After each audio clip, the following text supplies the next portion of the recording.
Hello दोस्तों, कैसे हैं आप सब। मैं हूं आपका होस्ट आकाश और आप सभी का हमारे चैनल ट्रैवलिंग किंगडम में हार्दिक स्वागत है, जहां आपको मिलेंगे बजट ट्रैवलिंग से जुड़े इंटरेस्टिंग फैक्ट्स और कुछ दुर्लभ जानकारियां। दोस्तों, आज हम दुनिया के बेहद छोटे लेकिन बहुत ही खूबसूरत देश के बारे में बात करने वाले हैं, जिसका नाम है सिंगापुर। हम भारतीयों में शायद ही कोई ऐसा होगा जो इस देश से वाकिफ ना हो। ये देश विश्व के प्रमुख बंदरगाहों और व्यापारिक केंद्रों में से एक है। ये दक्षिण एशिया में मलेशिया और इंडोनेशिया के बीच में स्थित है। यहाँ पर कई धर्मों में विश्वास रखने वाले विभिन्न देशों की संस्कृति, इतिहास और भाषा के लोग एकजुट होकर रहते हैं। तो चलिए दोस्तों, वीडियो की शुरुआत करते हैं और जानते हैं सिंगापुर से जुड़े कुछ रोचक फैक्ट्स और इसके कुछ मुख्य पर्यटन स्थल के बारे में।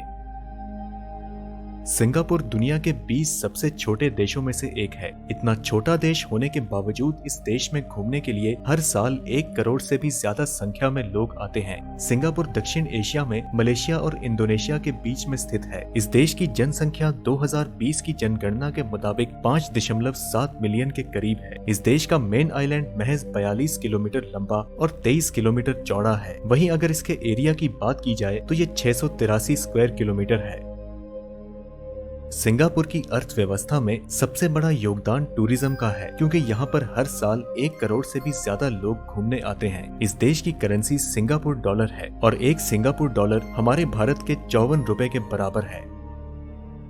सिंगापुर दुनिया के 20 सबसे छोटे देशों में से एक है। इतना छोटा देश होने के बावजूद इस देश में घूमने के लिए हर साल 1 करोड़ से भी ज्यादा संख्या में लोग आते हैं। सिंगापुर दक्षिण एशिया में मलेशिया और इंडोनेशिया के बीच में स्थित है। इस देश की जनसंख्या 2020 की जनगणना के मुताबिक 5.7 मिलियन के करीब है। इस देश का मेन आइलैंड महज 42 किलोमीटर लंबा और 23 किलोमीटर चौड़ा है। वहीं अगर इसके एरिया की बात की जाए तो ये 683 स्क्वायर किलोमीटर है। दोस्तों, आजादी पाना तो हम सभी की इच्छा है, लेकिन सिंगापुर दुनिया का एकमात्र ऐसा देश है जिसे इसकी इच्छा के खिलाफ आजादी मिली। इसे 1965 में मलेशिया से आजाद किया गया था। सिंगापुर की स्थापना 1819 में मलेशिया के एक शहर के रूप में की गई थी। ये देश 63 छोटे छोटे आइलैंड से मिलकर बना है और एरिया के हिसाब से ये देश हमारे भारत से 5 गुना छोटा है। आपको जानकर हैरानी होगी कि सिंगापुर की साक्षरता दर 100% है, यानी कि यहाँ के सभी लोग पढ़े लिखे हैं।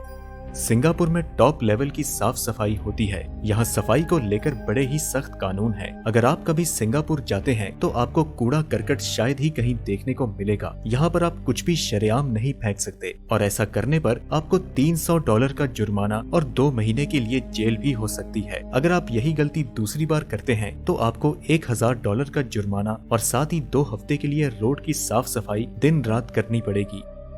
दोस्तों, च्युइंगम खाना भला कौन नहीं चाहता, लेकिन आपको जानकर हैरानी होगी कि सिंगापुर में च्युइंगम खाने की सख्त मनाही है। ऐसा इसलिए क्योंकि यहाँ की सरकार का मानना है कि च्युइंगम खाने से आपको कई प्रकार की बीमारियां हो सकती हैं, और दूसरा ये कि सड़क पर कोई भी शरेआम च्युइंगम को फेंक सकता है। इसलिए यहाँ की सरकार ने सिंगापुर में च्युइंगम ना बेचने का फैसला किया है। सिंगापुर में ऊंची इमारतें बनाने की सख्त मनाही है। यहाँ आपको कोई भी इमारत 280 मीटर से ज्यादा ऊंची नहीं नजर आएगी, लेकिन यहाँ की गुआको टावर जो है, जो कि देश की सबसे ऊंची टावर है, उसकी बात थोड़ी अलग है। इस टावर की हाइट 290 मीटर है, जिसे बनाने के लिए स्पेशल परमिशन ली गई थी। सिंगापुर में मुख्य तौर पर 4 भाषाएं बोली जाती हैं, और वो हैं मलाय, चाइनीज, इंग्लिश और तमिल। इसके अलावा यहाँ पर एक और दुर्लभ भाषा बोली जाती है, जिसका नाम है सिंग्लिश, जो कि यहाँ के स्थानीय लोग ही बोलते हैं। सिंगापुर के लोग सेहत के मामले में काफी तंदुरुस्त होते हैं और दुनिया के बाकी लोगों की तुलना में सबसे तेज चलने वाले होते हैं। यहाँ के लोग 6.15 किलोमीटर प्रति घंटे की रफ्तार से चलते हैं। आमतौर पर ज्यादातर लोग अपने ऑफिस के लिए निकलते हुए या तो पैदल चलते हैं या तो साइकिल का इस्तेमाल करते हुए नजर आते हैं। सिंगापुर के लोगों को दही खाना या दही से बना कोई भी सामान बहुत पसंद है। यहाँ के लोग औसतन 4 से 5 बोतल याकुल्ट के पी जाते हैं। दोस्तों, सिंगापुर में चाइना टाउन नाम की एक जगह है, जहाँ आपको कम्प्लेक्स फूड सेंटर मिल सकता है। इसके बारे में कहा जाता है कि यहाँ खाने पीने की 260 दुकानें बनाई गई हैं और दुनिया की कोई भी ऐसी डिश नहीं है जो आपको यहाँ खाने को नहीं मिलेगी। इसके साथ ही सिंगापुर में बनाई जाने वाली चिल क्रैब दुनिया में 7वें नंबर की आइकॉनिक डिश है। सिंगापुर में कोई भी फसल नहीं होती है। यहाँ पानी मलेशिया से, दूध, फल और सब्जियां न्यूजीलैंड से और ऑस्ट्रेलिया से दाल, चावल और बाकी उपयोग की चीजें पास के देश थाईलैंड और इंडोनेशिया से मंगवाई जाती हैं। सिंगापुर देश की एक और खासियत ये है कि यहाँ पर क्राइम रेट 0% है। कभी कभी थोड़ी बहुत चोरी की घटनाएं होती रहती हैं। यहाँ के बारे में कहा जाता है कि अगर आप अपना बैग यहाँ के एयरपोर्ट पर भी रखकर चले गए तो कोई उसे हाथ नहीं लगाएगा। सिंगापुर को सिंहों का देश यानी शेरों का देश कहा जाता था, लेकिन दुर्भाग्य से यहाँ पर आज कोई भी शेर देखने को नहीं मिलता है। अगर आप स्मोकिंग करते हैं तो सिंगापुर में आप शरेआम सिगरेट नहीं पी सकते और ना ही इसे अपने साथ ले जा सकते हैं, लेकिन आप यहाँ घर के अंदर बैठकर स्मोकिंग कर सकते हैं। इसके साथ ही अगर यहाँ पर कोई ड्रग्स बेचता हुआ पकड़ा जाता है तो उसे सीधा मौत की सजा होती है।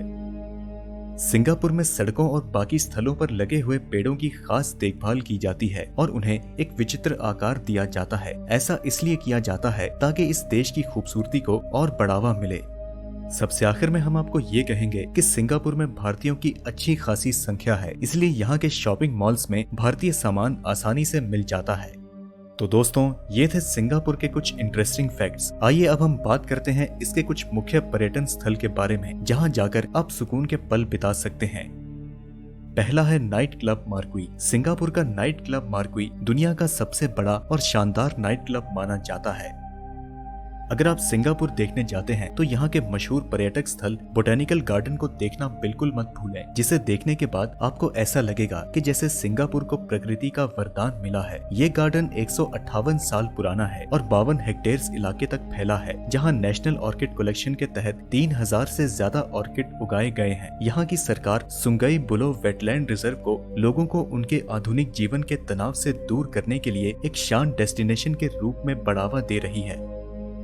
दोस्तों, अगर आप बच्चों के साथ यहाँ घूमने आते हैं तो यहाँ के पंगोल वाटर पार्क में जरूर घूमिएगा। इसकी सुंदरता को निहारने के लिए नेचर केव यहाँ का सबसे अच्छा भाग है, जिसे देखने पर आपको शांति और सुकून का आभास होगा। रिक्रिएशन जोन एक बहुत ही शानदार भाग है, जहाँ आप अपने परिवार के साथ पानी के खेलों का मजा ले सकते हैं। इसकी ग्रीन गैलरी पूरी तरह पेड़ पौधों से घिरी हुई है, जो कि ताजगी का एहसास कराती है। यहाँ के प्रमुख दर्शनीय स्थलों में यहाँ के 3 संग्रहालय, Zhurong bird park, reptile park, zoological garden, science centre, Sentosa द्वीप, पार्लियामेंट हाउस, हिंदू, चीनी और बौद्ध मंदिर और चीनी और जापानी भाग देखने लायक हैं। सिंगापुर म्यूजियम में सिंगापुर की आजादी की कहानी आकर्षक 3D वीडियो शो के द्वारा बताई गई है। इस आजादी की लड़ाई में भारतीयों का भी महत्वपूर्ण योगदान था। अगला है सिंगापुर जू, जहां जानवरों की बेहद खूबसूरत और विलुप्त हो चुकी प्रजातियां रहती हैं। यहाँ 300 से भी अधिक प्रजातियां हैं, जिसमें जिराफ, कोआला, जेब्रा और व्हाइट टाइगर शामिल हैं। इसके अलावा यहाँ पर कुछ और खास चीजें हैं, जैसे कि स्पेशल सफारी शो, ओरांग-ओटांग एग्जिबिट और जंगल ब्रेकफास्ट भी आकर्षण का केंद्र है। दोस्तों, अब हम बात करते हैं कि कैसे आप सिंगापुर का एक बजट ट्रिप प्लान कर सकते हैं। सिंगापुर जाने के लिए आपको इंडिया के किसी भी बड़े शहर से राउंड ट्रिप की फ्लाइट 18 से 20 हजार में आसानी से मिल सकती है। अगर आप इसकी बुकिंग कुछ समय पहले करते हैं तो ये फ्लाइट आपको 12 से 15 हजार रुपए में भी मिल सकती है। दिल्ली से सिंगापुर आप 6 घंटे में पहुंच सकते हैं और अगर आप मुंबई से फ्लाइट पकड़ते हैं तो इसमें आपको 5 घंटे का वक्त लगता है। सिंगापुर घूमने के लिए आपको टूरिस्ट वीजा की आवश्यकता होती है, जो आप ऑनलाइन अप्लाई कर सकते हैं और इसका खर्चा 30 सिंगापुर डॉलर के आसपास होगा। सिंगापुर में आपको होटल्स 3 से 5 हजार रुपए में पर डे के लिए मिल सकते हैं, लेकिन यहाँ घूमना आपकी जेब के लिए थोड़ा महंगा पड़ सकता है। वहीं सिंगापुर फ्लायर एक तरह का सिंगापुर का झूला है, जिसमें बैठकर आप पूरे सिंगापुर को आसानी से ऊपर से देख सकते हैं। इसके अलावा आप मेरीन लाइफ पार्क और सी एक्वेरियम भी जा सकते हैं। तो दोस्तों, ये थी हमारी वीडियो सिंगापुर के बारे में। मेरी माने तो एक बार आपको यहाँ जरूर घूमना चाहिए। अगर आप इस वीडियो को सिंगापुर से आने के बाद देख रहे हैं तो हमें अपने अनुभव कमेंट के माध्यम से जरूर बताएं। वीडियो पसंद आई तो इसे लाइक करें और अपने दोस्तों के साथ ज्यादा से ज्यादा शेयर करें। और ऐसी ही रोमांच भरी वीडियोस देखने के लिए आप हमारे चैनल को सब्सक्राइब करना ना भूलें। हम मिलते हैं आपसे अगली वीडियो में, तब तक के लिए नमस्कार।